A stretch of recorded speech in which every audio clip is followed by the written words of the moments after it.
The following presentation is brought to you by The Realm Network.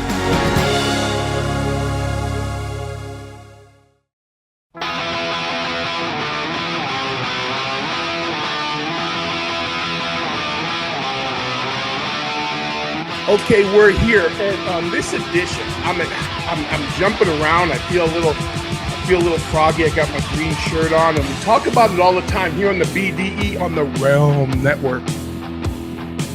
That I want to bring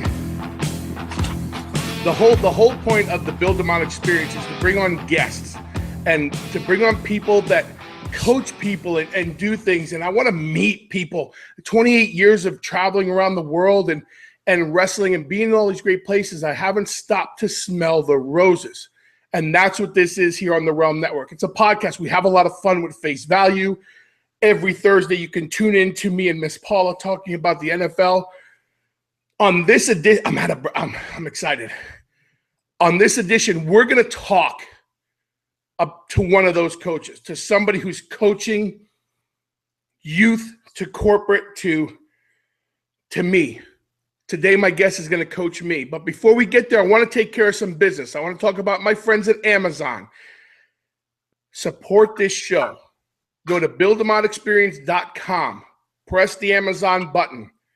You can get movies. You can get books. You can get audio. You can get video. You can get your holiday shopping done. And if you click the button next to it, Amazon Prime gives you 2-day free shipping. So when you go to BillDemottExperience.com, you show Amazon you're supporting this free show. You show Amazon that you show me that Amazon's supporting me, and vice versa. And that leads us right into when I talk about books and videos and everything, the book that we're going to talk about today and the person we're going to meet today, you can get that new book, and we're going to talk about it during the show. But the book is called The Frustrated Believer, and it's available on Amazon.com. And we're going to touch on it again. But that's for my friends at Amazon. Amazon, I'm dropping the business on you. You support the DeMott experience here on the Realm Network. Leads me right to my guest. Leads me right to, I fancy myself a pretty, at least in public, for everybody who knows me out there, at least in public, I'm a pretty positive guy. I do all my my crying in my pillow, or at least my negativity. And today, I'm bringing on my guest, Shelly Roxanne, and she is the Queen of Optimism. Shelly, welcome to the DeMott experience. Hey, Bill, how are you? I'm nervous. I'm good, but I'm nervous because I'm on the BDE. Hello, Shelley Roxanne on the BDE. I'm telling you. I'm honored. I'm nervous because I try to have the most energy I can have, and you're living it. Your energy. Yeah. Well, we're all energy, but I certainly have to, heavy is the head that wears the crown, That's it. So certainly the queen has to walk the talk, and I definitely do that. And that's been said about you too. Not only do you talk it, you walk it. This is not as a sports entertainer for years, we got to turn back into who we are. Our character is one person, an extended version. Right. Excuse the way I say it, you're the real deal. Yeah. It's not a shtick. This is not a shtick. This is who I am. And anyone who knows me my entire life said, oh yeah. I mean, they're not surprised. Let's just say that, because that's who I've always been. Well, doing my homework, I'm fascinated to learn that you left. Is it right to say you left a very good career in the corporate world and in human resources and management? Yep. And you're taking on I love this, the Nega-holics. I'm taking on the Nega-holics. Now, how did that come about? I mean, you went to school. Yes. You're human resources, which is one of the biggest things, and now you're coaching the corporate world. Right. Well, you know what the thing was, when I was inside the corporate world, I was limited to just the people inside that corporation. And I knew that the message was bigger than that. And so on the side, I was meeting a lot of people and started coaching people on the side who really needed some help because they were struggling and wanted some solutions. So I was there to give them optimistic solutions and to kind of coach them just the way in sports. I mean, you're familiar with that. People need a coach to say, hey, let's do this. Let's find out what your dreams and goals are, and let's get to it together. Kind of hold your hand through the process. Right. That's interesting. But through the process, so was it an easy transition? As a coach, I feel like I relate to people well. Mm-hmm. And I'm probably better at other people's issues and concerns and problems than my own. Was that an easy transition? Oh, yeah. You know, because the reality is, first of all, like I said earlier, I walk the talk. So it's a lot easier to be able to say to someone, this is what you might want to consider. I never tell people what to do, right, but I tell them, this is what you might want to consider. I know that because I lived it. Okay, so I would never ask someone to do something that I've never done. Right. You know, I would never coach someone through an experience that I've never been through. So those are some of the parameters that I have in my coaching clients. Man, it's I'm where I feel it building. I always say, you know, and as people get to know me, I start to get, you know, it's like right before the curtain, I start to get, and I'm getting excited because I'm one of those people who needs, and I always talk about myself than others. Yeah. I'm one of those people who is led towards positivity.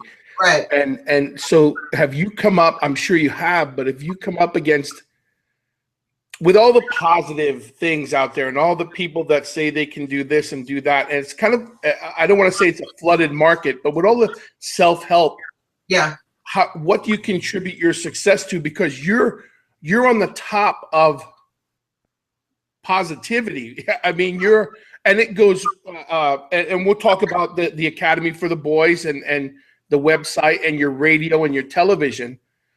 How do you account for in a time where anybody can say they're positive, and other than walking it and talking it? Does that make sense? My question, I'm kind of all over the place with that.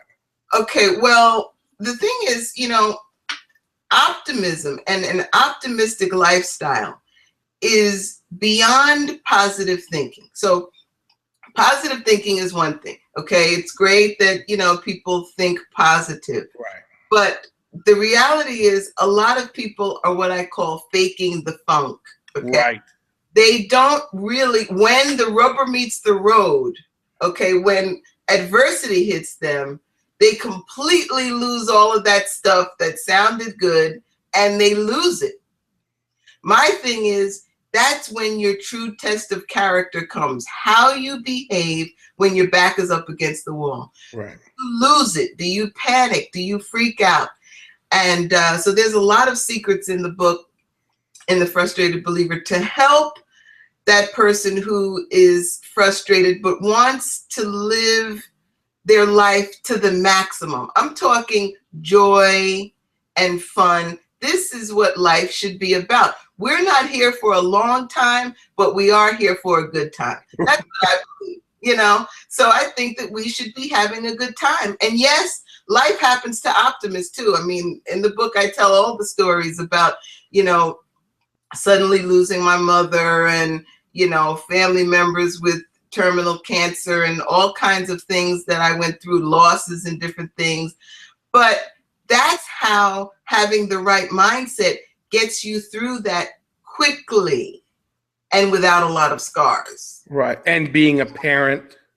And being, well, I mean, that's, my babies are just everything. My three boys are just all. So I talk all about raising champions. You know, right. My sons are all at the top of their game because they were raised by the Queen of Optimism. So, you know, one of them is a swimmer who's training for the Olympics, another one who's a football player who will definitely be in the NFL. He's a senior now. And then my older son is on his third book. I'm just on my first, and he's already, since he was 18, he's published. And they're surpassing mom and they're and I love it, you know. They inspire me. That's so awesome to hear that. And And I think it's lost in this day and age. I believe that message, that part of the message is lost with the political race coming and all the tragedy in the world. It's hard. Yes. It's hard to convince people that there's a brighter side to things and personal tragedy within families. And so I think it's important. And that's why I'm so happy that you're here today, because I want to spread that message with you. Yes. Oh, awesome.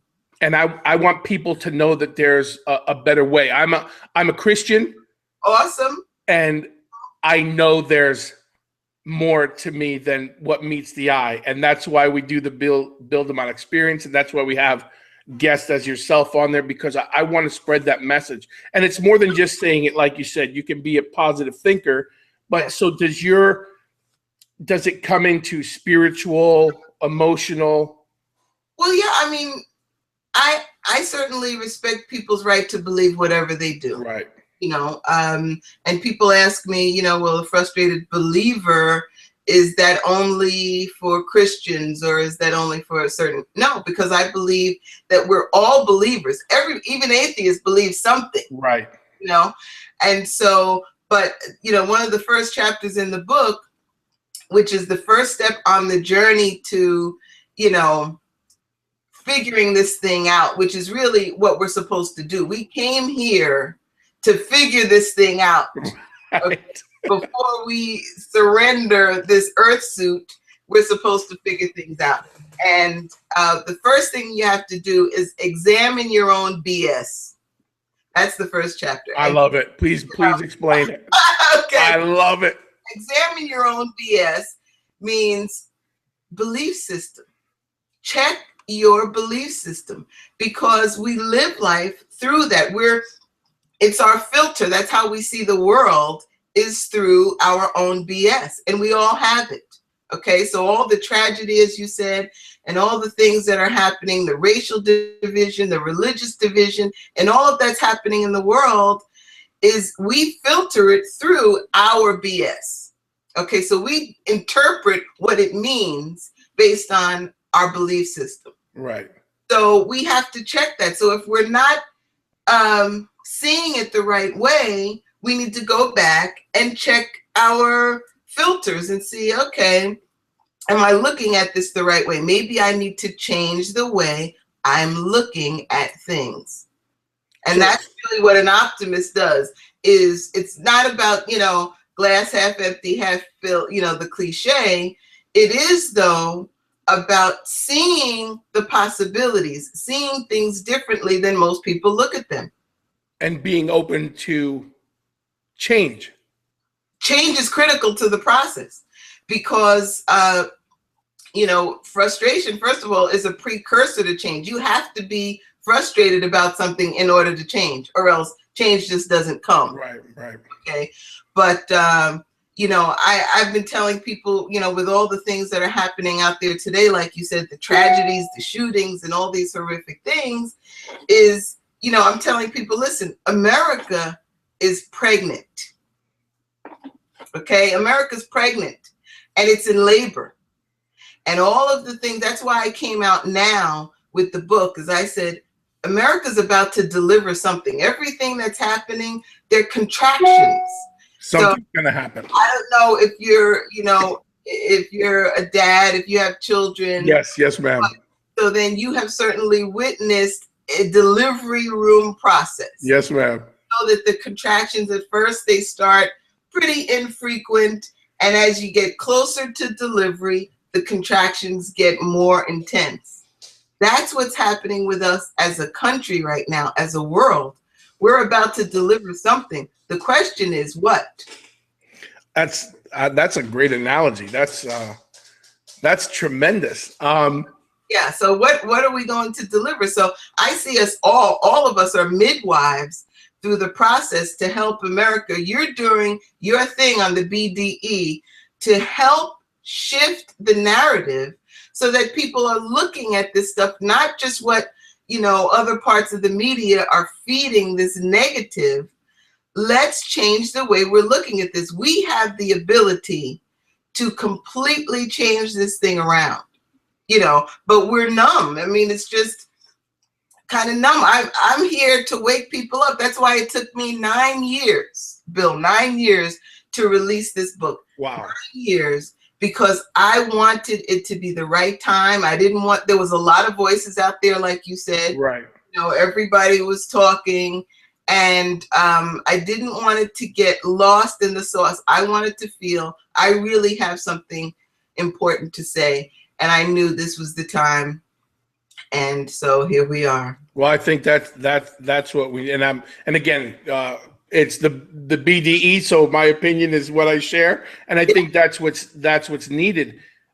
The other side of it, I would love your opinion on this. The other side of it is, you not only do you have to be open to what not only do I have to be open to what I'm thinking, I have to be open to what you're thinking in order to change. Is that part of the message, or am I supposed to make everybody believe what I believe? Absolutely not. That's right. The whole thing. And like I said, you have to respect people. You know, I always tell people you have the right to be wrong, you know, right. Yeah. And we can even agree to disagree. I actually love that. I would love that there was some healthy debate, you know, that people would come from behind their keyboards and maybe actually have an open discussion about what they're really feeling, instead of letting Donald Trump do all your talking for you. Come out from behind your keyboard on social media or what have you, and actually say what you believe. Be bold enough, because if you're bold enough to believe it, you should be bold enough to say it. That's what another one of my chapters is called, Come Out of the Closet. That's where I wanted to go. Yeah. When I read that you say come out of the closet in this politically correct world and the time of social justice, if that's the right word, please. No, when I tell you that political correctness should be thrown completely out of the window, it has dumbed us down, and it has made people lie and not speak their truth. You know, it's ridiculous. So I'm open. I love that people can disagree. I'm actually still out there trying to find people that can disagree with me and can have a debate. It's hard to debate the Queen, I'm going to tell you right now. I believe that's right now. Let's go in the ring. My thing is, let's go in the ring. Let's see, can you smell what She Rocks is cooking? That's what I'm saying. You know, because I'm ready for anybody. And we can have a debate. You know, I'll get on the stage with Donald Trump. Let's debate, because I think it's rhetoric. I think the stuff that, you know, all of the reality, quote unquote, reality, is feeding this negative mindset that this country has. And people are hurting out there. They're hurting, and they need help. They need answers. And so when I'm encouraging people to come out of the closet, I mean, everyone else is, you know, it's the thing to do. Right. So why don't you come out of the closet in your beliefs? So I appreciate the fact that you say you're a Christian and you're out of the closet on that. You're outed. A lot of people are and would never dare say that because they're afraid of what other people think. Of being tagged or being thought of in a certain group. And I'm right there with you. The social judgment and this politically correctness, as much as it gives everybody the freedom to say what they want, I agree with you. Come out from behind the keyboard and Twitter and Facebook and Pinterest and these other things I'm trying to catch up on. And you know, come on the podcast, come on the BDE, or come on the radio with you or television with you. And I would love to see the debate, because then at least you put a name to the face, a voice to the words, instead of just somebody saying something to jump on the bandwagon. You know, be bold enough. You know, it's fully prepared for that bully to say, meet me behind the schoolyard at 3 o'clock. Okay, let's go. Right. Let's go, because I am fully persuaded and confident in what I believe. So let's go. You know, but I can't respect people who have these, you know, twisted opinions that they cannot defend, because most of the time I'm asking people, well, why do you think that? And they've never examined the source of why they think a certain thing. That's why it's examine your BS, you know? And so my favorite chapter in the book, Bill, and you'll really appreciate this, is smash your give-a-dammer. That's it. Please break down the give-a-dammer. Okay, the give-a-dammer is that thing that causes you to care so much about what other people think. Okay, got it. You know, we're in a country that it's all pretense. Everything is just kind of fake. We put on a face in the morning and go out there to work, and you're not who you really are because you're pretending to be something to get extra likes. You know, I mean, look at social media. It's like, oh, I got 100 likes. What difference does it make? What difference does it make? You've got to smash your give-a-dammer in order to be effective. Because we've all got something to say. You're out here doing your thing every single week and you're making a difference. And a lot of people are responding to it, which is awesome. But at some point, you can't be swayed. And you know that in sports entertainment. One day they love you, the next day they don't. You can't give a damn. You have to smash that thing, you know? I think there's a fear of, and I talked to my oldest daughter who will be 23 in July and just graduated college, and we're so proud of her, and she's getting ready to do her thing. And I think sometimes in speaking with her, she would rather not voice her opinion, who she's very intelligent, but because of the people and because of social media, do you come across a lot of people who just try to fly under the radar to stay out of that gun range, I call it, to stay out of that, that firing range? Oh, absolutely. I mean, people fear, of course, that's another one of the secrets in the frustrated believer, is to fear not. I mean, we are not to fear anyone or anything. Fear, absolutely, it is a bondage, and so I would say to you, oh my gosh, tell your daughter, smash your give-a-dammer. Tell her how awesome. Yes, how awesome and incredible that she is, and that she was given something special, and that the world is waiting for her to share it. Be okay with it, and if people disagree with her, oh well, they have a right to their opinion, That's the message we share is you have it, go out and do it, and I always tell her, it's the reigning line here is, you're a DeMott. Go out and do your thing. So now you're a DeMott. You better get to it. That's a lot of pressure. Now that's a lot of pressure. Pressure on her, but here's another great something you say in the book, and when I came across it, and it says only the good die young. Yeah.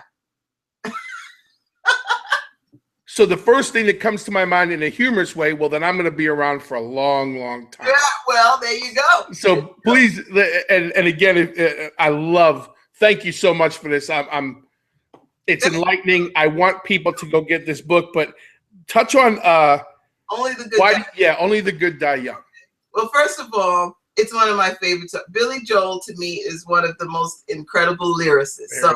It's one of my favorite songs, and so I related when I was coming up to Virginia to that girl in the song who was looking at life through the stained glass curtains. Okay. When I was coming up, my parents were very well known and very popular in the state of New York and in the community that we lived. And they spent a lot of time over the years building an incredible reputation. So I was that girl that was coming up trying to be what I call goody goody. Right. I should have called it only the goody goody die young. And so I didn't try things. I didn't stretch out because of fear, if you will, of making a mistake or perhaps shaming them or, doing something to their name. So therefore, I didn't necessarily take the risk that I would have and tried the things that I would have. I believe low risk living is a sin. We should be risking. Go for it. Trying things, going for it all the time. And I didn't do that. So I'm encouraging people, only the goody goody die young. Don't sit back. with your music still in you, play that. Play that. I encourage my boys, if you want to go and just backpack across California for 6 months, put the backpack on and get to stepping. Go do what you have to do. Take some risk, live your life, and again, smash your give a damn and don't care what other people say. Only the good die young. Don't and like Virginia. And is it safe to say, because you've raised them a certain way, that you can say that? Oh, yes. Because it's been the same message throughout their life, and the message that you're giving us, that you can say, because I'm pretty sure I say it differently, because your energy is so contagious, and I'm going to steal it from you. And I say the same message to my dad: go do your thing. It's okay. And if you fail, you tried. Yes. You can't fail if you don't try. Yeah. It's scary. So, the give a dammer, and only the good die young. Yeah. It's awesome. And I'm going to encourage my daughter, not only encourage, I guarantee you one of her Christmas gifts is the book we're talking about right now, because she's a reader. Now, how does that translate to the 35s, the 40 and overs who have been in corporate America, and now with your speaking engagements?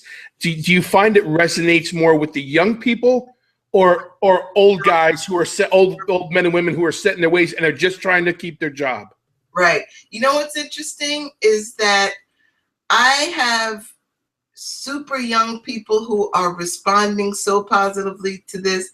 And then at the same time, I have, my 70-something-year-old father who says, wow, girl, you're on point, and you're right. And I'm seeing him, live his life in a whole new way.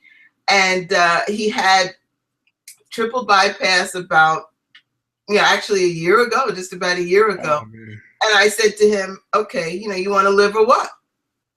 You want to live or what? I'm just curious. Just let me know if you want to live or what. And he says, well, of course. Okay, then let's get out of that bed. Let's go do. And I took time off and I went to New York and just nursed him back to, now he's lost 35 pounds. I told him, let's get new clothes. He got a new wardrobe. He looks fabulous. And he's living his life, and he is no longer a frustrated believer. I love it. I mean, so people are responding at all ages to this message, and that's the exciting part, because it's not, listen, I had to really smash my give a damn. And once I got to, into the mid 40s, I was thinking, this is not really working for me. Right. This dis-ease to please, where I just wanted to please everybody. I better get this thing right, because time is running out on this journey we have. Right. One of the chapters I say, return empty. So what I'm telling everybody is, return empty. Like when you go to the rent-a-car place and they say, will you be bringing this back full? Or will you bring it empty? Now, this body here, this thing, I'm returning it on E. It's going to be pushed into when I'm finished with it. You're leaving nothing unturned. Nothing undone. The craziest things, I want to do it. I want to try it. Life is short. Even if you're given 97 years, it's still a short period of time. Yeah. Ride. Let's enjoy the ride. That's scary. That's scary for people to hear that. I know. It's scary, and it's. What else are they doing, Bill? What else? What's the other? That's what I want to know. What's your other option? Wait. Right. Are you just sit in quiet desperation and wait? You're gonna sit and watch television and drown yourself in what the Kardashians are doing, and that's the high of your life. Or be 60 and 70 and thinking back and saying, damn, I wish I would have. That's the worst thing that you will ever say at the end of this is coulda, shoulda, woulda. I love Irma Bombeck, because when she was diagnosed with cancer, and this was long before she passed, and she gave a talk, and I believe it says, if I could live my life, she wrote a piece, if I could live my life over again. And she talks about what she would have done differently. Right. That was a message for everybody to say, burn those candles. You know, I've been telling people, use the good china. You know, what are you saving it for? You know, what's the, you know, for when, you know, people who work every single solitary day for 1 week vacation and then it rains. So you got to do another 12 months to get to a vacation. You better be vacating every chance you get. First of all, my belief is if you're at a job and you need to take a vacation from it, never go back, because that's not what you're designed to do. Right. The minute you have a lump in your throat, you're not supposed to be there. You're not supposed to be there. If Sunday night you get that sickness in the stomach and it's like, oh boy, here we go, find something else to do right away. Right away. I wholeheartedly agree. We talk about that a lot in the industry I was in. And the minute you had knots in your stomach as you travel to the next city, yeah, you have to have fun at what you're doing. Have to have fun. Now, do you explain, or there's versions of having fun? I'm going to assume that you're not telling everybody to go out there and go skydiving. You're telling them to go out there and live life. Yeah. If skydiving is your thing, if skydiving is your thing, absolutely do it. You know, but what I'm saying is that, you know, what if you, the other day I asked a group of people and I said, what if you could do 10 things in 2016 and were guaranteed not to fail at them? What would you do? Wow. What would you do? And because we don't even think of it, because we have so many limitations. You know, another chapter is use no way as way. Right. Bruce Lee's, you know, philosophy, use no way as way. This is what I want people to do. In 2016, let's use no way as way and remove the limitations and stop thinking, well, that's not possible. I always say, who says? Who says it's not possible? I mean, I'm sitting here talking to you on a device that, you know, you're in another part of the state, and we're able to talk through this cool stuff, you know, Google Hangout and all these things, because someone thought outside of the box. You know, we have this telephone that we can speak to someone in Dubai, you know, over this little bitty device that you can fit in your pocket. That's a mini computer with no cords and things attached to it. It amazes me. I'm in awe of the things that we can come up with and create and invent when we remove limitations. What do you attribute to, because, and again, I'm like ready to, and I say this when I'm a coach and I'm still an athlete, at least in my mind, and my body maybe not so much, but what do you attribute to you're telling people 10 things in 2016? And I know people who are listening right now, and I have family members who say, I can't think about 2016. I'm just trying to get through 2015. How do you approach them? Well, that's why I'm telling people to start right now. You know, what I'm encouraging people to do, and I will tell this on the BDE. Here it is. Listening. I want you to all go on and take the Nega-holics challenge. Okay? What is the Nega-holics challenge? That is 30 days. I'm asking for 30 days, and I want everyone who's listening to start today. You're going to take the Nega-holics challenge for 30 days, when at the end, you are guaranteed to lose the weight of the world.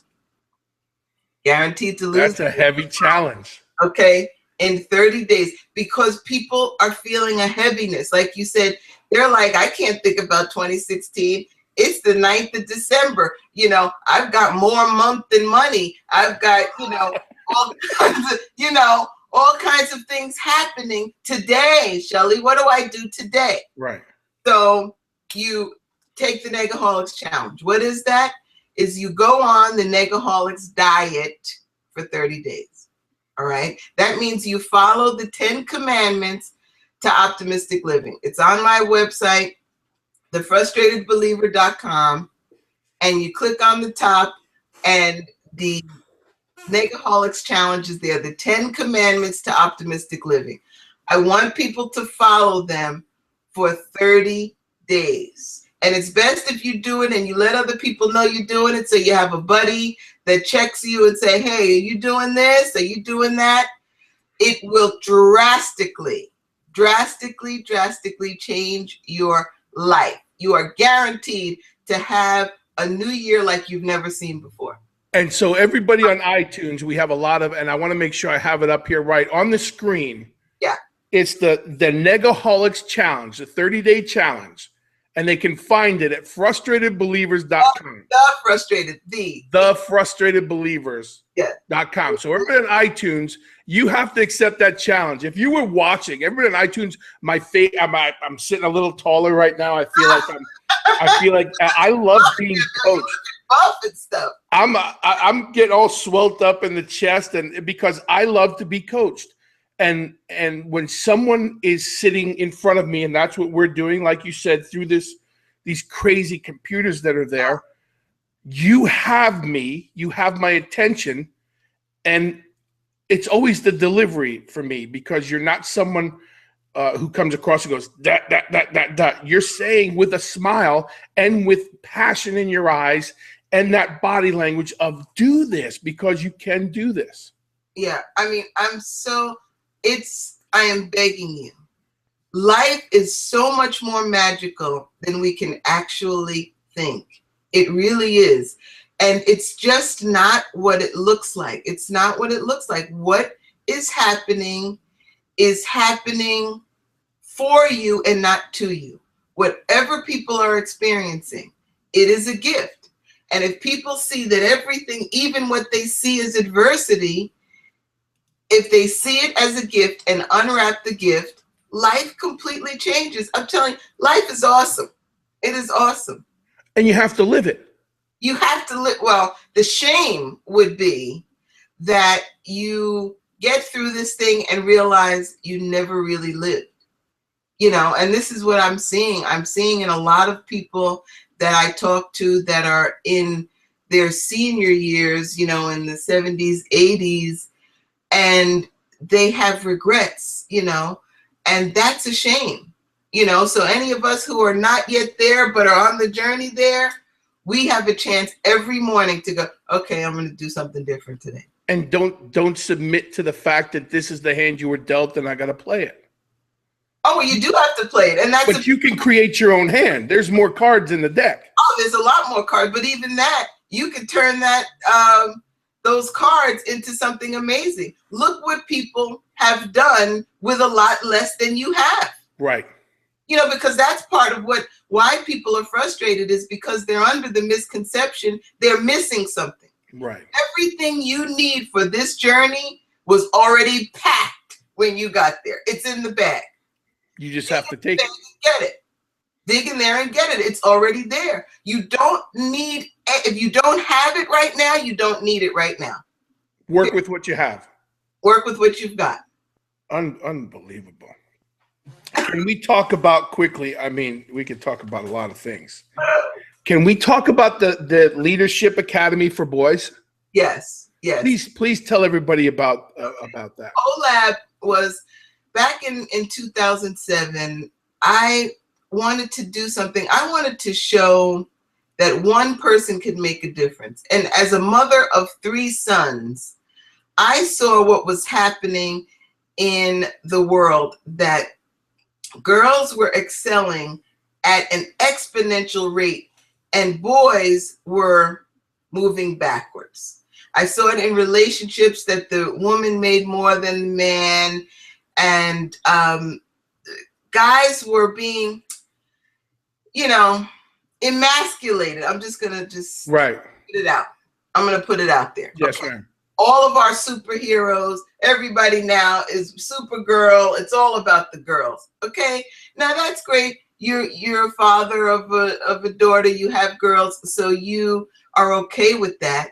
But at the end of the day, I saw what was happening to our boys. That, you know, our superheroes. I love superheroes, and now our superheroes. You know, it turned out that Superman was a deadbeat dad, and that man had mental problems and he was depressed and you know, and I'm like, what happened to our superheroes? What happened to our men? What happened to our, you know? So I said, you know what? I'm going to capture them when they're young. I'm going to create something that I can do myself. And I started the Optimistic Leadership Academy for Boys, OLAB for short, where I took a group of boys from 6 to 12 years old and I put them through a full summer program where we gave them golf lessons, we gave them lessons with an executive chef, we had them meeting with people in the Wall Street people to teach them how to manage money. Right. We had sailing lessons. We gave them, we took them to 5-star restaurants and taught them etiquette and how to eat properly and do all of these things. We did sporting events. We taught them photography. We did all of this because I wanted to show what would happen when you build a mindset in young boys. Well, every single one of my OLAB graduates who were those boys that were kind of, their mother would say, well, he's beating to his own drum. He was kind of, you know, a little strained. Right. They then became presidents of their class. They became straight A students. They, you know, went out and started doing other things. One of the biggest and their favorite thing that we did was volunteer. We did Meals on Wheels. So we took them out and they delivered meals to seniors and loved on seniors and got a chance. These young boys, it was their favorite. When I say all the things, was it the golf lessons? No. Was it the, you know, we took them to the toy store and do all these things? Was that it? No. Their favorite part was always the volunteer. Amazing. It was giving back, and so teaching young boys how to do this thing and how much greatness that is actually in them and that we need them, because I need some good men for your daughters. Right. I need that. Yeah, and no one was out there. The boys were just kind of being left out there. I appreciated that everybody's, you know, out there and, you know, people are still burning the bras and women are, you know, rule the world. Okay, well, that's cute, but it's not how it was designed to be. But we have to empower the men too. We have to empower the men.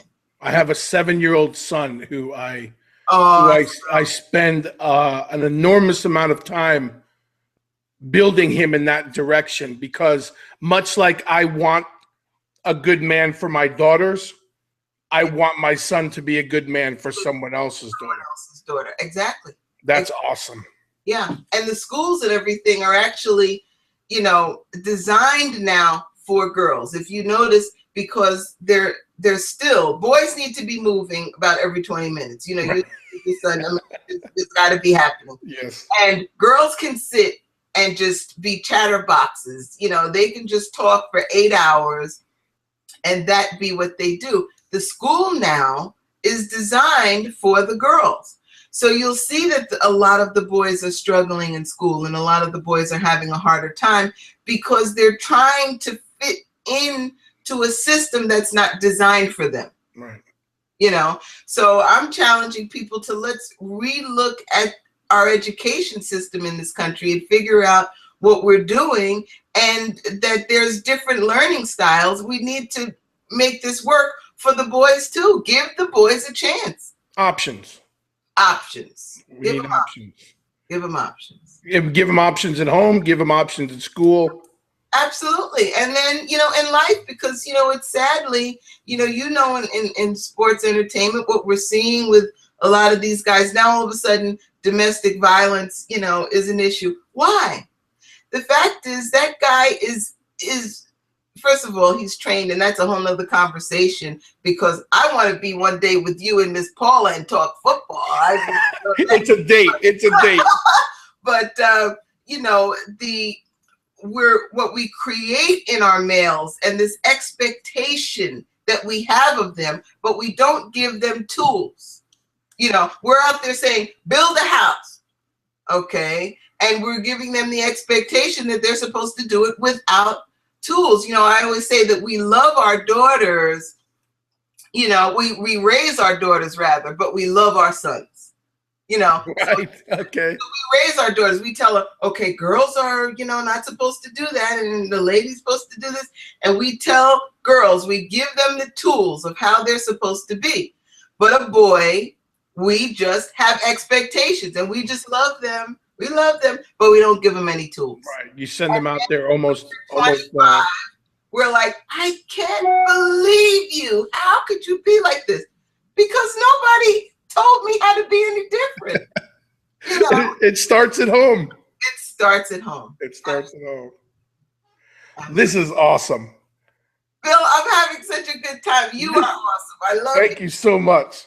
So if you had to leave because I want this book on people's minds, and if you had the 50 secrets out of the 50 secrets of the book, what would be the one, if you had one, and maybe we've already talked about it, so we can revisit it, but what would be the one that would you've grabbed me. So if you've grabbed me, you've grabbed the Build DeMott experience. Let's grab them. What's the one of the 50? Give me the one that's gonna.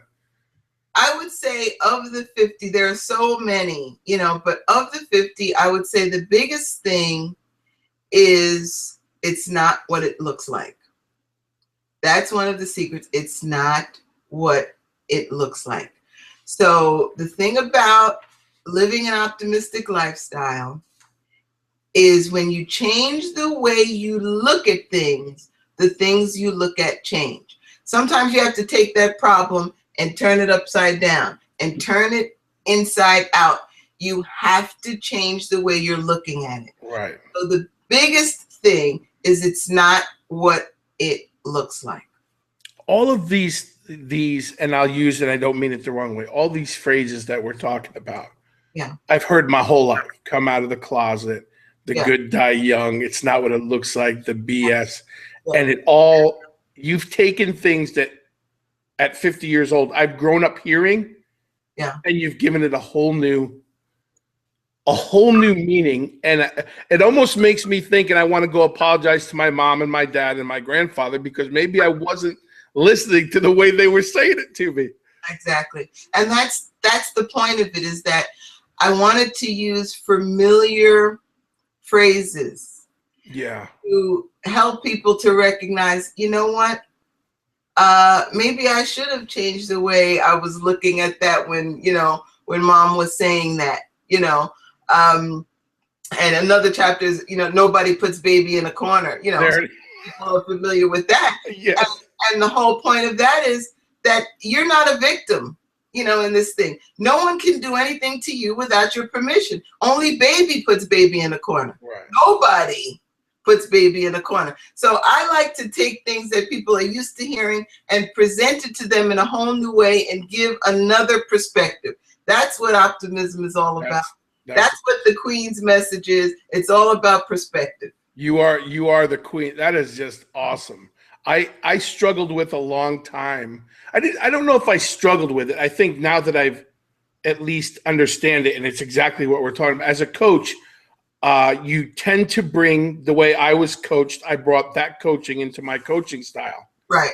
Not realizing so many years back that the cats I was coaching weren't brought up the way I was brought up. Yeah.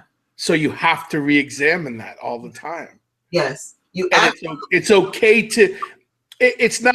I say this as a grown man. It took me a minute to realize it's okay to realize I have to go about it differently, and I have to see things a different way. Well, that's really part of the whole thing, is that understanding that change is the only constant. When you and I were coming up, if we wanted to talk to someone, first of all, we had to wait for that phone to be available. First of all, if our sister was on the phone or if somebody else was on the phone in the house, you had to wait. There was if somebody was calling you, they got something called a busy signal. Yes. Our kids know nothing about even what is that? No idea. What is a busy signal? And so there are all kinds of things change. And so we have to be open and adaptable to change. But at the end of the day, though, some of the most awesome things, like we said about what our grandparents taught us and our parents taught us, now that stuff is all coming back. Because first of all, we're smarter now, right? So we're a whole lot smarter now. So we can look back, because hindsight is always 20/20. There you go. Look back and go, that was actually good advice. You're right. So maybe you should go to them and give them a big hug and say, you know what? You were right. Thank you. Yeah, I've said it a few times, but I'm sure I got a few more telling them they were right again. Exactly. Because now your kids are thinking the same thing. Like, okay, what is he saying? What is he saying? They'll get it. Yeah. But the key for us as parents, I think, is that we don't just tell them, we show them. That's it. And that goes back to what I was saying in the beginning of this this conversation is you've said it, you walk it, and it's been said about you, and you have rave reviews from not just family members or from Bill DeMott on the BDE.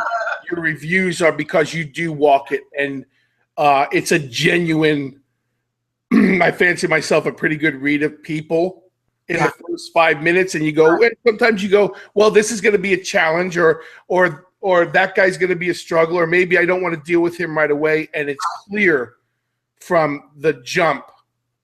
It's in your eyes, it's in your smile, it's in your energy, and it's just it's contagious. And that's what this is about for me is I get to talk wrestling, and I get to have some fun on face value, and Paul and I will have you on now in the NFL week. But it's that right there. And I cannot thank you enough for your time and your energy. And I say now the floor is yours. I want you to get the websites out there, because we have a ton of listeners on iTunes who are not going to visually see our podcast. Okay. So if you don't mind, and I know I'm putting it all on you, give the websites, and I have it up here, thefrustratedbeliever.com. Right. I want everyone to go to the Nega-holics challenge for 30 days. I'm going to do it. Okay, I'm gonna follow up with you, Bill. Okay, yeah, done deal. I'm gonna do it. But I want you just let everybody know what else is out there, and then we're gonna tell everybody where they can get the book going forward from here. Okay. Well, first thing to find me, you can go to Shelly Roxanne. That's 2 E's, 2 L's. ShellyRoxanne.com, as well as thefrustratedbeliever.com. There you'll learn all about the book. You'll learn all about the Nega-holics challenge and all the things that I'm doing and the things coming up. I am entertaining the idea of actually getting a bus and traveling this country on what I call the Lighten Up America tour. Oh, you have to do it. I don't even want to interrupt you. You have to get a bus. I want a bus. I want to wrap the bus and travel America, telling people to lighten up. It's not as bad as it looks. You have my vote. Get the bus. I'm going. Oh, would you? That would be so cool. I would love to go. That's super cool. That's what I'm working on for the spring. So people look out for that, and look out for us in your town. I'm going to be all over the place getting people to realize that life is really awesome, and it's meant to be lived, and we need to live it. So thefrustratedbeliever.com, everybody. That's Shelly, I cannot thank you enough for your time today. Just an awesome, and you and I say this with all humor. Unfortunately for you, I think we have a bond, and you and I are going to be talking a lot more. I hope so. I'm feeling it, I thank you for your time. I wish you the happiest of holidays. I appreciate you sharing your platform with me. I really do. I love your energy. I love what you're doing. It's so awesome and so fun. And this is what it is. You're doing your part. I love it, and I appreciate it. Thank you. Thank you so much. Everybody on the Bill DeMott Experience. We just spent an unbelievable time here in the BDE with the Queen of Optimism, Shelley Roxanne. Again, the book is The Frustrated Believer. Go to thefrustratedbeliever.com. Go to ShellyRoxanne.com. And and listen to it. And when you watch it, listen to this podcast when you're driving. That goes a shout out to my girl Janine, who listens to us every week. When you listen to it, I want you to listen to it again. And for everybody who's watching the podcast, I want you to follow Shelly's eyes and the smile and what it's contagious. And that's why I end the show the same way I end it every week. Another shout out to Shelly. Thank you very much. I'm Bill DeMott. This is the Bill DeMott Experience. Do what you say what you mean what you do. And I'm out. Visit VinceRussoBrand.com to sign up for exclusive VIP content. For just $4.95 a month, you get over 20 new video shows monthly, including Vixens Who Rule, The Swerve, and Shoot to Thrill, where Vince Russo interviews stars in wrestling and beyond. Listen to Vince and Jeff Lane discuss weekly news and rumors and review current and Attitude Era Raws. Also, watch the cult hit Bucket Full of Chicken next. Go to VinceRussoBrand.com and click the red subscribe button to join now.